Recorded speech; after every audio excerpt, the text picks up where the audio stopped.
Hey everyone, welcome to Nerds Talk. I'm Mike. And I'm Chris. And today we are going to be covering a whole week's worth of news. We're going to be touching base on Monday's news, which is basically the announcement of Min Min for Smash. We're going to be discussing Crash Bandicoot's newest game in the franchise, Pokemon Present stream, and Avengers War Table stream. But before we get into that, just for the uninitiated, we have our housekeeping to do. And what that basically means is for those who would like to support our channel, we'd really appreciate for you to click that subscribe button. It doesn't cost you anything. You can drop a comment below. We love to keep in touch with you guys and to get future topic suggestions and constructive criticism. So with that being said, we definitely look forward to hearing from you. And I guess we'll just dive right into the news. So so Monday we opened up with the Smash kind of reveal, and so basically Sakurai, one of the main directors of the game, obviously with coronavirus is working from home along with the majority of the of game developers nowadays, and he was saying that for this particular character reveal, they normally have this huge blowout and this huge presentation, but because of COVID, things have kind of been put on hold. So Nintendo sent him a whole bunch of recording equipment to kind of put something together for himself at home. So he recorded this back on May 2nd, I believe it was, and kind of had this air, like I said, just a few days ago. And the plan of this particular event was to reveal the new character from Smash and a few new features, and kind of talked briefly about the future of Smash as well. So, Chris, did you have any chance to watch this particular stream or no? I didn't watch that stream. No, I watched all the other streams. This one I skipped on. No problem. So just to quickly go through it, so they had him discussing coronavirus, talking about him being in his house, kind of did a quick little tour of his living room. He has two giant screen TVs, talked about why he has two TVs, how he likes to have multiple people come over and play, and everyone have their own TV to play when playing two players and stuff like that, or having the TV sweet on while he's playing. So he likes to watch the news or a show while he's playing and not just be focusing on the game. So yeah, it's a pretty unique setup there. Then he goes and starts to discussing what the ARMS game is, because again, it's a brand new IP for Nintendo, and while it did sell fairly well, I think it sold over 2 million copies. Not a lot of people dived into that franchise, and for a lot of people who got Smash Brothers don't know what ARMS is. So he kind of goes through, explains what ARMS is about, how the fighters work, yada yada yada. Long story short, he explains that the developer had a say of which character they wanted to get in. They showcased the trailer, really cool trailer. We find out that the new fighter is Min Min, and then he goes in and says that he personally wanted to choose between Min Min and Ninjara, which was like a ninja style character, but the producer ultimately wanted Min Min in, and so that's kind of the direction they went. A lot of fans of ARMS may have been confused as to why the main mascot or the box cover guy, Springman, wasn't chosen. Well, he says that according to the developer, there is no one main protagonist. Every single character is a protagonist because it's, again, every character has their own main storyline, their own, unique characteristics that kind of makes them all in the spotlight. And with that being said, Springman is also an assist trophy already in the game, so it would make sense to remove him and put another character in that place to cover that assist trophy. So it just makes sense to use another character. So he kind of goes through showing every single moveset of the character, really cool, unique, some new attributes with the character. Again, I'm not going to dive into too deep, but recommend if you're a big Smash fan to watch the video. Then he kind of goes into talking about a few new updates in regards to the Spirit Board. Now you can do rematches with spirits you've already unlocked in case you want to, redo old fights. They have these videos that kind of quickly show you how to defeat certain spirits that were very difficult for people. I know that a couple of the ones that they shown took me quite a lot of attempts to beat it. And then he goes and shows some tips, and they're beat them in seconds. It's crazy, just some of the combinations of spirits. I thought it was pretty funny. But with that being said, he finished it off talking about some voiceover work that was changed, the music tracks that will be available, the fighter DLC costumes that you can get, another ARMS character. The biggest surprise was a Fallout character, what they call it, Vault Boy. So basically, that cartoon, Fallout character, he's the costume for Smash. You can now get him for 75 cents.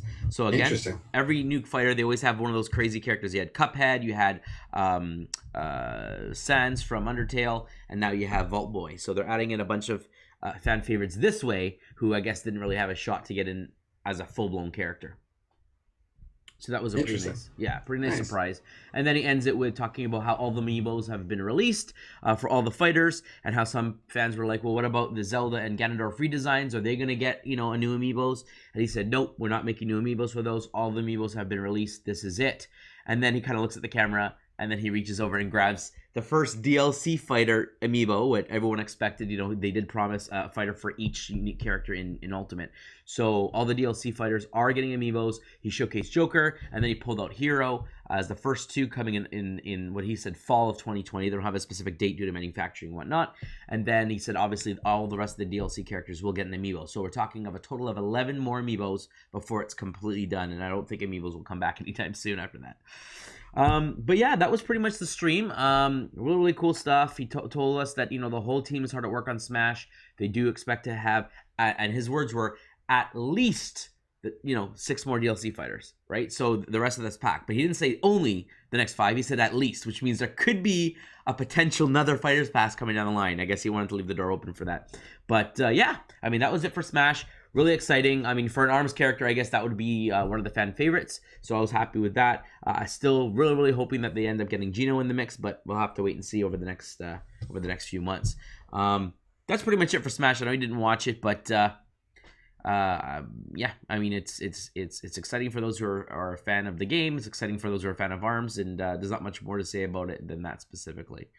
Yeah, Smash has a good fan base, so it's been able to last this long, and this is like the master Smash collection. Really, it has everyone in there, and they're adding more and more. So I think it's great. My son really wants to get into it, so I might have to pick it up and start collecting everyone and unlocking them and get addicted to it. Absolutely. So 10 minutes after that conference, we had a new live stream with Crash Bandicoot 4. It's About Time is the official title, which is hilarious because everyone's like, where's the Crash games? All they've done is remakes. So they finally have a new title in the series. And I never played any of the Crashes. I've been over to a family member's house where one of the kids are playing it. I've watched it, I've seen it, but I've never owned an original PlayStation to actually partake in the first 3 games or Crash Team Racing or any of that stuff. So I never really had an affinity to Bandicoot. But what are your thoughts on the trailer?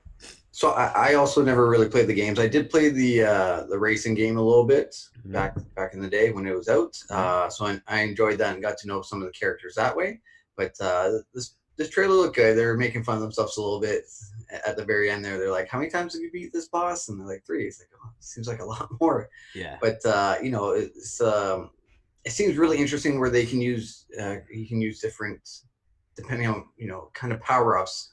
He can slow down time, or he can do super jumps, or so there's different upgrades that you can get in game as you're playing that will help you out through the levels and stuff. So I think it's been long overdue. A lot of people have been wanting this for a while, and again, another big fan base IP. So it's I think it'll be good.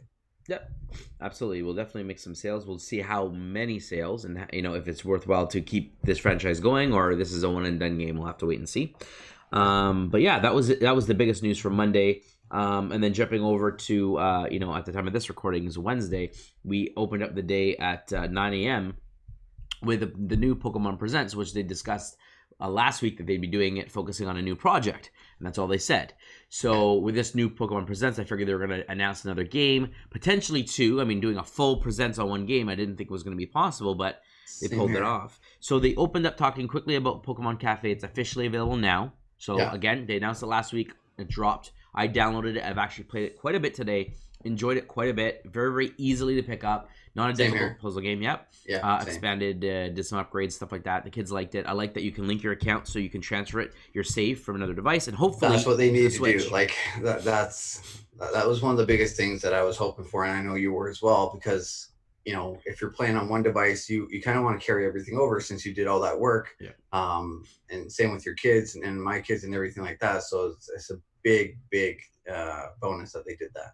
Yeah. Now I'm wondering if I didn't test this out. I didn't download it on the Switch to see if the save file will transfer over to the Switch, because it's a different platform. But it's something that I'd like to look into, because playing on the Switch, while it's nice, if you have it there, it is a touchscreen based game. So I don't see it working really well unless you're using it as a touchscreen.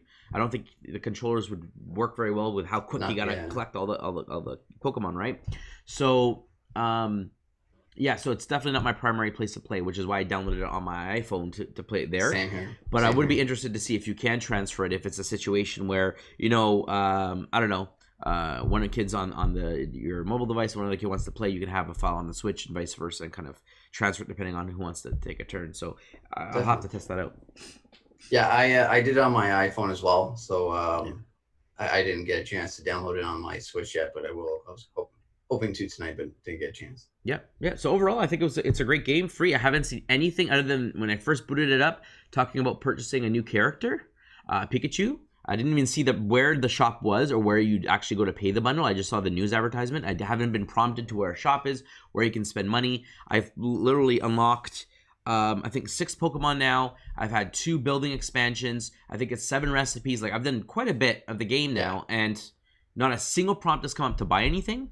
Not a single prompt has come up to like running out of energy or anything like that. It's always just been available. So like I said, I don't know where the shop is exactly in the interface. I've just gone from game to game to game to game, and yeah, I mean, so far it definitely seems kid friendly and not like in your face buy me now kind of Which a lot of other games are always, you're running out of crystals or energy, yeah. or if you want to upgrade, spend this money right away and stuff like that. So it's nice to see this change.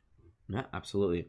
And then they dug right into a brand new project, which they called Pokemon Unite. Unites. Yes. So very interesting. Didn't expect this when they showed it.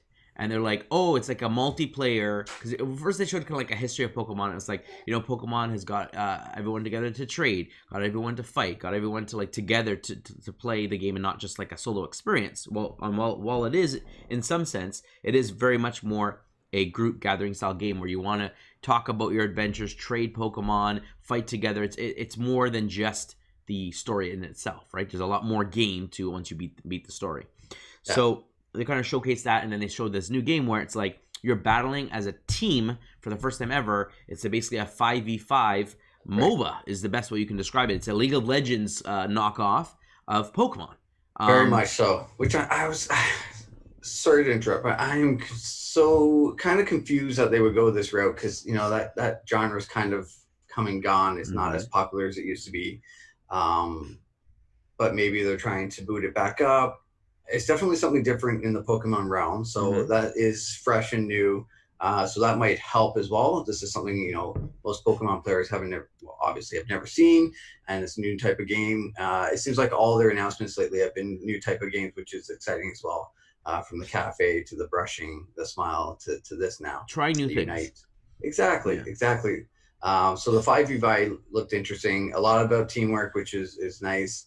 My wonder is, will it automatically generate computer teammates if you don't have enough people, or whatnot, or will it be match you up with random people, so you'll have to have the Nintendo account and stuff like that? The random people, I think, for sure will be the case. So based on my experience when I played League of Legends for a very small stint, and I'm talking about maybe like 20 matches total, which is nothing, a drop in the bucket.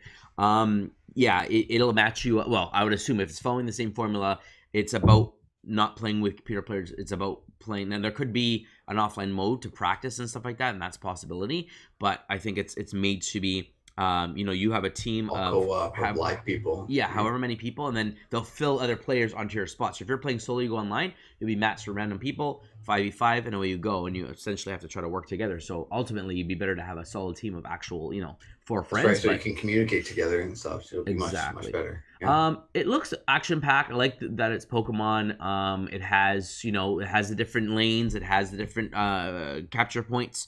The computer generated enemies that you fight to gain skills and level up, just like the standard MOBA fare and whatnot. They talked about the different types of Pokemon, how they have different like specialties, but again, there are no what's what I'm talking about, types. There's no type disadvantage or advantages anymore. So fire grass, that doesn't matter. That's right. Exactly. It's about like DPS versus tank versus support versus if I remember the terms right, jungler. There's a bunch of different terms for the archetypes, but I'm like, okay, that's cool. So you have a Charizard fighting a Blastoise, you're not going to lose because of type. It's going to be based on the abilities you have, the skills you have, and how you're using the character effectively. So I like that. There are multiple moves you can learn, just like in Pokemon. You have to choose which ones you want to spend points in, because you might play it one way where someone else plays it a completely different way, which I like that aspect. You're not stuck into one way to play that character. I guess we'll have to wait wait till it comes out competitively. But I think the reason that they jumped into this is they want to get into more esports. And again, Nintendo doesn't have a MOBA on the Switch. So this will bring them into that light. They had Splatoon as an esports shooter style game. They have Smash Brothers as the fighter style game. This would be another style of esports game. Nintendo trying to get more into that realm, bring more visibility to a lot of the pro players. And if they see a lot of pro players playing these games that are on the Switch, maybe more of these other players will be more willing to buy a Switch and invest in these games, and then it opens up a new source of revenue. So I think that's the idea behind it.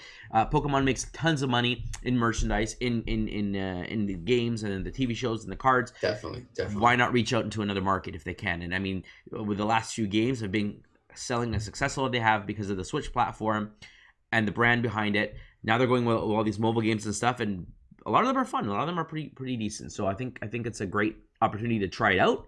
I think I'll dive in if it is, again, a free-to-play game like League of Legends is. If it is something you have to purchase, I'm not too hyped about that, but I did like cross-play between, again, mobile phone or a mobile device and the Switch. Yeah, I agree. It seems, I mean, it's perfect, right? Your touch, you can take it on the go, it's quick to play. I didn't think about the esports, which is interesting as well. A team of 5, which is perfect for most teams. And it is a good type of game that you can get some good tournaments out of. So it'll be interesting to see how much it picks up and what kind of traction it gets that way as well. So absolutely. So it's funny how during the stream they actually played a live match, and so they had a bunch of people picked, and again they're all on their mobile phones with the exception of the producer who's using his actual Switch. That's right. And so again, it shows the cross play and how it works, and I like it. The other reason having the crossplay works well is because you don't have to have 4 Switches to play with your family members. You can have, okay, here's an iPad, here's a phone. All of us can still play a match. One person's on the TV, everyone else is on their phone, and we can still practice matches and play and get the hang of it. And it'd be really cool if somehow the mobile device had support for like a Joy-Con or something, like a Bluetooth connectivity. Maybe there's an app, and then you can still use it as a screen, play with a controller if that's how you want to play, right? So it'll be interesting to see how that goes. They don't have a release date. They said, coming soon, it's in the works, but that was pretty much it. Did you get any other information other than that? Or No, that's all I got. It's just another kind of teaser. I was kind of hoping they would tease 2 new games, like you were saying. Yes. But they just they really pumped this one up. I'm not sure why they wanted to pump this one up so much more than any of the other games that they were announcing. They could have easily done them all together and just added this at the end of the last one. Maybe they thought it would be too long of a stream. Possibly, yeah. I mean, I don't think this one was probably 12 minutes, 15 minutes tops. About that. Maybe, and they could have probably pushed it down with instead of introducing everyone. They could have just had a screen of everyone on the team, sped it up and done it that way. So, but yeah, I mean, I think they got a lot of people's hopes up. A lot of comments were negative. After seeing it, where's it wasn't the what Gold they were and Silver expecting. remix? Where's the Let's Go Part 2? Where's the jump, like all that stuff. They're so. And I know a lot of things have come up already where they're trashing it already without even trying it. So I think a lot of people had these expectations in their head, especially pumping it up so much. So I don't think them pumping it up actually helped them right now, but we'll see when it actually gets released in the date, if they can kind of turn that back and get it more positive. Yeah, I think they were looking for the Gen 4 remake as well, the Diamond and Pearl, right? Because they did Omega Ruby and Alpha Sapphire, I think it was the last like remake of the old ones. Because they did the Heart Gold, Soul Silver, and they did the Fire Red, Leaf Green back in the day, right? So they've done remakes of those gens. And then with Let's Go, they've essentially revitalized Gen 1 again on the Switch. So people were either looking for a Let's Go version of Gen 2 or, following the 3DS and DS style, where's our Gen 4 remake with all the new features and stuff like that. So none of those games were announced. I'm sure that that's in the works. I don't think that they would be wise to release another mainline Pokemon game like that this year, especially with Sword and Shield that just released last year. It's not officially a full year yet for that game. Plus they have the DLC that is expanding the game quite a lot, that I think they want everyone to focus on that game. If a new game has come out, less people might be willing to spend money on the DLC, knowing that I could just save that money and get a whole new adventure, right? So I think by them delaying it, here's another Pokemon style game that's coming, that'll probably be released before the end of the year. You still have the DLC for Sword and Silver, Sword and Shield, and then you have next year probably with Snap, potentially, and then the next mainline game end of the year. And that kind of gives them a couple games per year now if they follow the cycle of like mainline game and then offshoot, spin-off, Detective Pikachu, whatever kind of adventure that they decide to do next. Yeah, yeah. I mean, it does make sense. Their biggest hindrance was on pumping it up so much and getting people's expectations up. Yeah. Yeah, but I mean, overall, I'm intrigued. I think I'm gonna give it a go. My son was excited, and you know, when it said five team of five, I said, oh, you know, that means you and me can play, and your friend and his father can play. We can all play together on a team. He's like, yeah, that'd be so cool. And then we just need to get one rando in there, but Exactly. we'll have to figure it out. But I'm sure we'll have a blast giving that game a shot. So Definitely. Yeah, I am looking forward to trying it for sure. I just know a lot of people were let down, but I still, it looked interesting to me and had all the main characters that I enjoy playing. And I love seeing that you can evolve them as you're playing, yeah. Which is very cool as well. So yeah, definitely looking forward to it. Absolutely. So that was pretty much it for Pokemon Unite. And then later on in the day, just after lunch, 1 o'clock Eastern Standard Time, the Avengers War Table stream came out. And what a stream it was. They opened up with a brand new trailer. Then they went in saying, okay, this is what we're going to do. We're going to talk about, like, here's, like, show some story footage, like some gameplay footage. And then we're going to go in and talk about the co-op aspect, talk about war zones, and then finish off with I guess customizations in there and all that kind of stuff.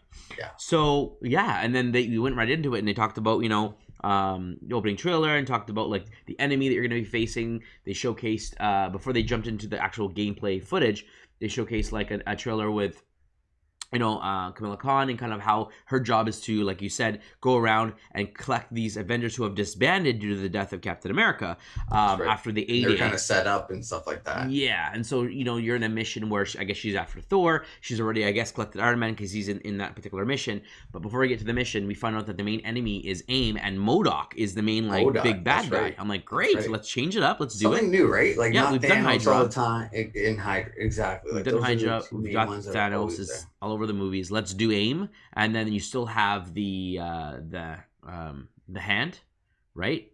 The mystical hand. So you have that organization. I'm pretty sure there's another organization that I'm probably missing right now. Hydra, AIM, hand, and there's probably another one that I just can't think of right now. Hydra. Anyway, it'll come to me at some point. But yeah. Yeah, so very exciting. So I really enjoyed this because I didn't really know what the game was all about, to be honest with you.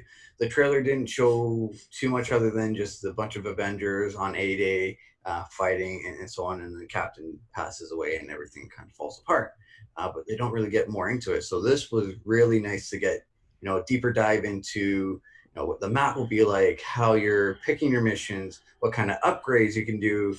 They had a whole section about customization. Oh, man. If you want range, if you want melee, if you want close combat, if you want like the different fighting styles, because they know that everyone's kind of different. So my Thor will play different than your Thor, as they say. Yes.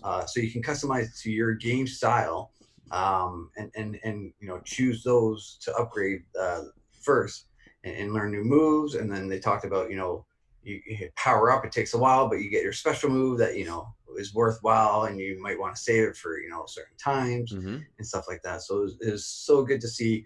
Also talking about opening up about the storyline, which, you know, kind of made it make more sense, being like, oh, okay, so this is what it's all about. AIM, you know, who the enemy was, because really it was just a bunch of robots before. So I was like, this is Ultron and all this stuff. So now kind of explains a lot of the storyline and the story of the game. And from what they showed of the story, they painted a really good picture of how, like, the Avengers are on the outs, and how, like, AIM has come as a savior. They're like bad people. They made all these robots that look like they're everyone's friends and stuff, but reality they're doing experiments, and like it's so cool, like how it's all about fear and stuff. How everyone likes the bad guy, not knowing that they are the bad guy, and like it's really smart how everyone's against these superheroes, and when they finally come back in that story trailer. And then Thor saves the guy. He's like, oh, thank you. Like, he's about to bash them and talk about, like, oh, here they are messing up stuff, whatever. And then he comes and saves his life. He's like, oh, thank you so much. Like, wow, I could have died. And, you know, people forget. Like, I'm really, really excited about this storyline. I'm really excited about the style of game. I think they did a really good job in showing the different mechanics of the game. I thought it was, you go into a mission and like, okay, at this part you're going to be Hulk, and then switch over to this perspective, now you're going to be this character, and you're just going to swap between the 5 main characters on certain story beats. So it's pretty much like an Uncharted. You're kind of just being dragged along, and you're just going to play little bits of missions while you're going through the story. But it looks like, no, each mission that you choose will focus on a specific character. So they have That's right. specific solo Character missions, so like specific missions. Thor Yeah. storylines, which aren't on the main story beat, because there are other ones that are specifically told, and at the end you get special cosmetic rewards or upgrades or abilities or weapons or whatever it is for those characters. But then there's the main story that will shift gears, and on this mission you'll be this character, the mission you'll switch up to this character. There's co-op, and we saw in the mission that we saw with Kamala Khan and Thor, there was Thor fighting.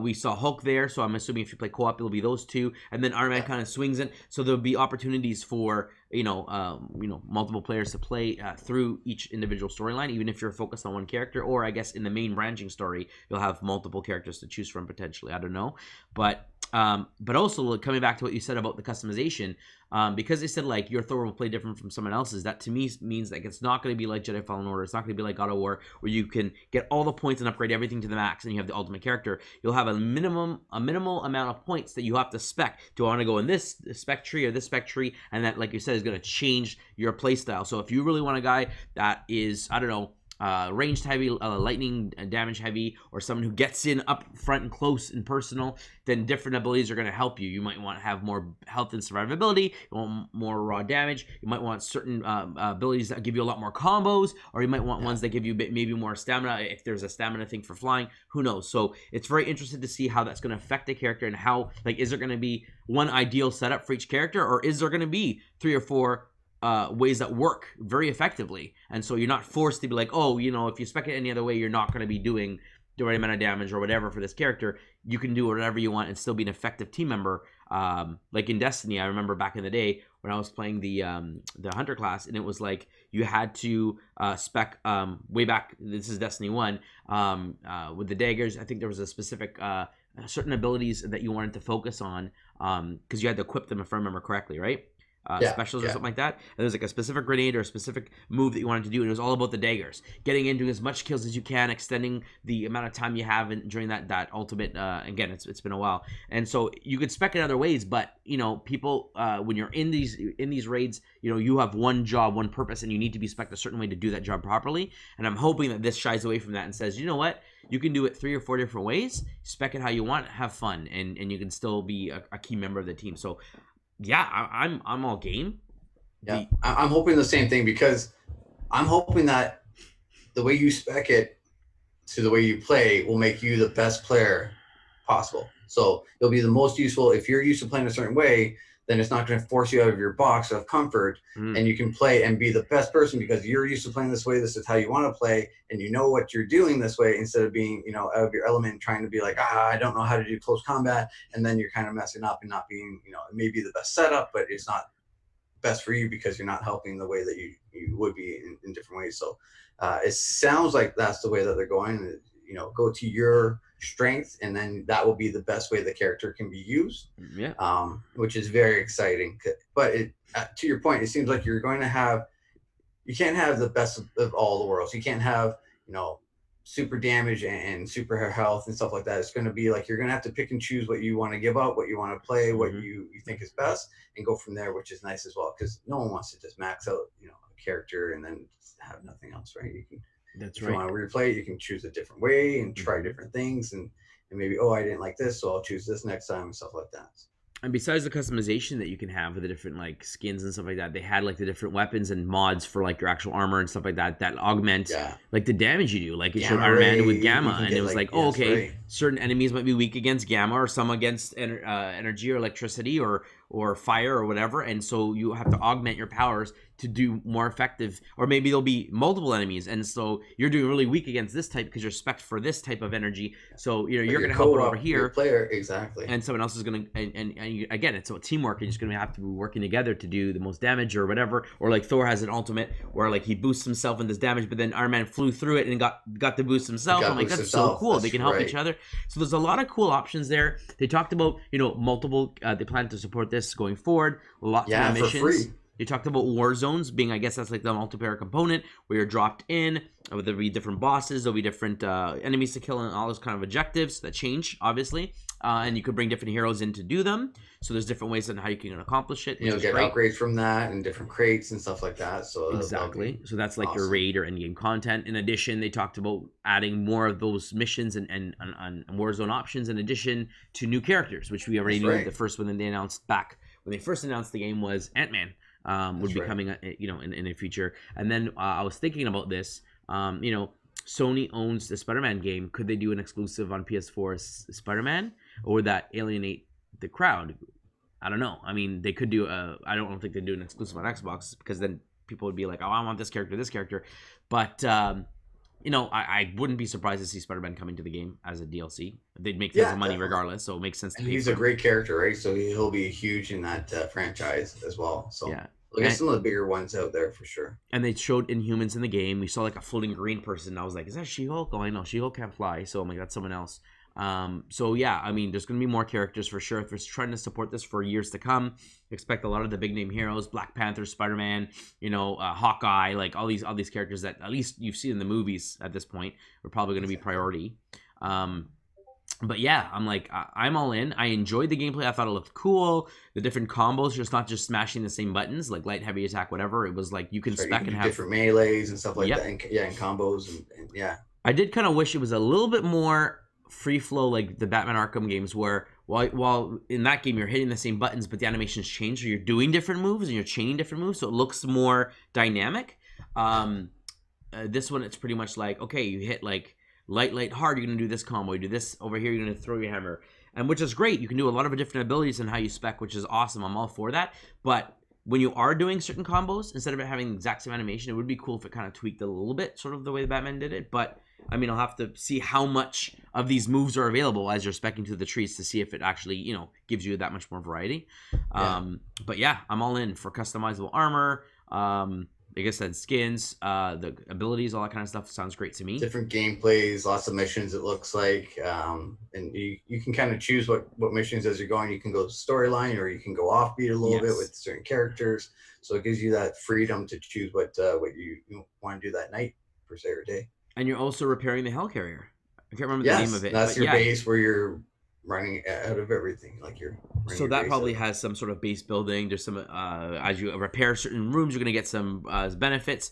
Again, maybe unlock special, if not abilities, new gear, or maybe a new mode, training modes, or who knows, things that as you upgrade the ship, new stuff happens. They talked about Dum Dum Dugan and Nick Fury and Maria Hill and different people giving you different missions and stuff like that, which is cool. Again, more stuff that they can add down the road. So yeah, I'm all in. I really enjoyed it. I think the game looks great. I had it pre-ordered.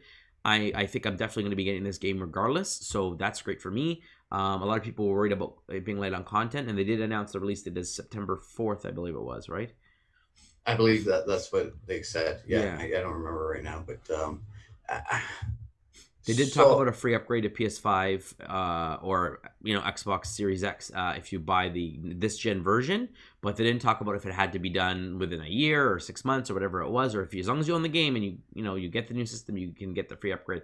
I don't know. I want to get more details on those specific features, but I'm glad to know that I have this PS4 version pre-ordered, so I have it at a much cheaper price than paying retail. So I don't want to yeah, cancel that pre-order, but I would have obviously, if right now, if I didn't have a pre-order, I would be getting the next gen version just so that they get the best load times and the best frame rates and stuff like that. But because I have it at a much less price, these free upgrades are really beneficial to me because I can save money buying the game and still enjoy the benefits. So yeah, yeah. I wish they released this a bit earlier, or at least release what the game would be about a bit earlier.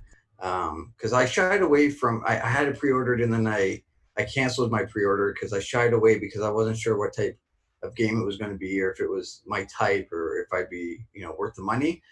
So I am kicking myself in the butt now that I've seen that. But if they showed it earlier, then I would have kept my pre-order, been excited, and even though they pushed the date back, um, I would have still been excited and know what it's kind of about, and then knowing more if they announce something today and just went into it more and more like they did, then it would have got me more excited, obviously. But it is what it is, and so now I know. So I'll have to see what I can find. Absolutely. So ultimately, I think they did a great job showcasing everything. It was well paced. They showed a bit of the story, a trailer. They showed an actual mission like Thor and the regular fatigues. That is funny. With his doctor name tag on there, which is Yes. a little Easter egg Yep. from And comics. and then again, they show like you can change the armor to have them like classic Thor or New Age Thor or whatever they want. So they had that stuff there. But ultimately, everything that they showed, I enjoyed. Didn't think there was anything about that I didn't like. Ultimately, from any of the aspects that they showed, I am excited for what the future holds as far as expansions and upgrades and stuff. So I'm hoping that down the road we're gonna get, like I said, a lot of new characters, probably some new missions, maybe some story DLC to expand it further. But will this be a long-running franchise like Destiny? Is that their plan? We'll have to wait and see. But yeah, I'm all in for I mean, now. with something like Marvel Avengers, the sky's the limit. They could add different, factions, different bosses, different things. So they could just keep pumping in the DLCs for this and expand it over and over and over again and make it interesting. Add new characters, add new powers or abilities or upgrades and stuff like that, skins. So the sky's really the limit for this. They can go anywhere with Marvel's Avengers. Yes, exactly.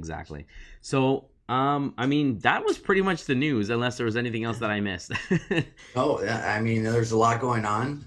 So it was very exciting. And I'm looking forward to more and more announcements in the coming weeks and such. So Yeah, so we got excited. the next big conference is July 12th with Ubisoft's what they call Ubisoft Forward, which is their big, bash with all the Ubisoft stuff. There's a rumor of an Xbox thing coming sometime this month. The June's almost done, so I don't think it's going to happen. And they do have an event in July. So I mean, there's that to look forward to, and which is their first party game catalog, so that's great. And then there's always the possibility and hope that there is a Switch direct, Nintendo's got to do direct something. Yeah, it says, something. okay, guys, we're officially at the E3 time. We have no direct. We know that the Paper Mario comes out next month in July. That's right. Like let's go. Like what's coming out for the end of this year? What's the big games? What's the top 2 or 3 games? The Mario Anniversary was rumored to have stuff. Like let's get a direct out. Let's showcase this stuff. Let's get some excitement for Nintendo. And I mean, I don't think they're gonna, despite COVID, let especially the end of this year, the Christmas season, go out with 1 or 2 big selling games, like big For sure. hits. So for sure, they got to be working on something. Let's hope that the direct comes out by latest July. I would hate for them to come out with something in September, October. By that time, everyone will get excited, but it's like there's not much time for parents to. Some people should do Christmas shopping early. Like, just you got to get the news out there now.